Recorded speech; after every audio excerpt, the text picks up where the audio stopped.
Pada saat si kakak cewek ini dengan si bocil lagi bergelantungan di pintu, tetapi si bocil tidak diperbolehkan untuk naik ke pintu itu. Akhirnya si bocil bilang ke mamahnya kalau dia tidak boleh naik ke pintu itu, dan mamahnya menghampiri si kakak itu, dan si kakak cuek-cuek saja. Dia tidak menghiraukan mamahnya marah, dan akhirnya mama bikin ayunan di pohon buat si bocil. Akhirnya si bocil berayun-ayunan. Datang lagi si kakak dan merebutnya lagi ayunan dari si bocil. Si bocil bilang lagi ke mamahnya kalau ayunannya direbut lagi, dan si mama memarahi lagi, tetapi si kakak cewek ini cuek-cuek saja. Dan akhirnya mama punya akal, ayunannya talinya dilepas perlahan-lahan. Pada saat si kakak cewek ini ayun-ayun, akhirnya dia jatuh dan si bocil dan mama merasa puas. Pada saat si mama dan si bocil menyimpan puding di kulkas, lalu dia pergi dulu ke depan. Pada saat itu si kakak ini sudah ngintip dari lama, dan dia mau mengambil puding si bocil lalu dibawa pergi dan dimakannya.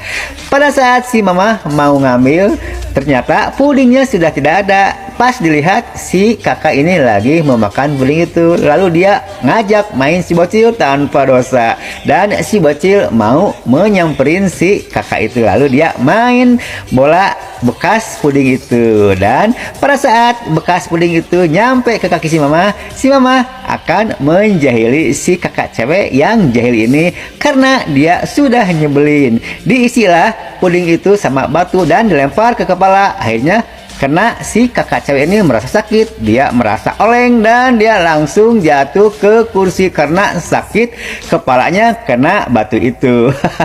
Pada saat si bocil dikasih anggur sama si mama, lalu dia nyamperin si kakak yang jahil ini di depan. Nah, akhirnya si kakak ditawarin, lalu si kakak mau menerima, tetapi dia ingat kalau mamanya suka marah.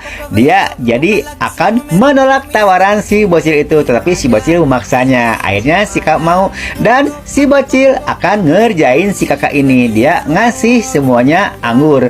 Langsung si bocil masuk ke dapur mau menemui mamanya. Dia akan mengadu dengan tujuan untuk ngerjain si kakak yang suka jahil ke dia. Nah, pada saat di dapur dia bilang kalau anggurnya diambil semua sama si kakak yang jahil itu. Nah, mamanya marah kepada si kakak yang jahil ini, dan akhirnya diambil lagi anggur itu. Nah, si bocil merasa berhasil karena itu tujuan dia. Dia merasa menang. Si mama mengerjakan pekerjaan rumah sehari-harinya dia kerjakan sendiri, sedangkan si ayah dia tidak mau membantunya sama sekali. Nah, waktu ini dia lagi ngepel, lagi masak, dan lagi ngambil air. Ternyata si ayah baru makan, dan si ayah setelah makan piringnya tidak mau dicuci, dia maunya enak-enakan aja. Nah, pada saat si ayah melihat si mama lagi sibuk ngepel, sibuk masak dan lain-lain, ternyata dia terenyuh hatinya untuk membantu si mamanya. Akhirnya piring yang baru dipakai tadinya ditinggalin, sekarang dicucinya. Nah, si mama melihat itu jadi merasa gembira karena si ayah ada perubahan, dia jadi sedikit rajin. Dan si ayah merasa malu.